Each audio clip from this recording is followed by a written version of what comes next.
እኮ ነው ያደረከው። ታውቀኛለህ እኔ ሶሻል ሚዲያ ላይ አንድ እሷን ጠርተህ ሩም ውስጥ አስቀምጠህ እኔ ምን አይነት መንገድ ፊል እንዳደርግ ነው የፈለከው?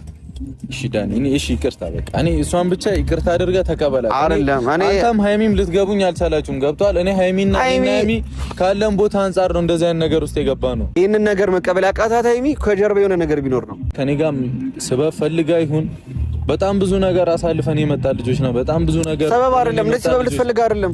እሺ መጀመሪያ መጣሃት አይደለም መጀመሪያ መጣሃት። እሺ አንተ ሶሲን ትወዳታለህ? ብትወዳም ታፈቅራ ከሆነ በቃ ፕራንክ ነው አይደለ? ምን ውስጠን አታውቀውም እንዴ አንተ ፕራንክ ስታደርግ? ፕራንክ የሚደረግበት መንገድ አለ። ሃይሚ የደበራት ነገር አለ። ልንገር አንድ ነገር ብሩክ፣ ሃይሚ ልንገር አንድ ነገር ምን መሰለህ፣ ሃይሚ አሁን ነገሮች እንዳለ ማገናዘብ ትችላለች በእንደዚህ አይነት ነገር። አሁን እኔ ፋራውኝ አይደለም ሃይሚን ፋራውን አይደለም፣ ግን በቃ እኛ የተረዳንበት መንገድ አለ ብሩክ። ገብቶሃል አይደለ? ያንተና የሱሲ አታችመንት ደስ የማይል ነገር ነው። በዛ ላይ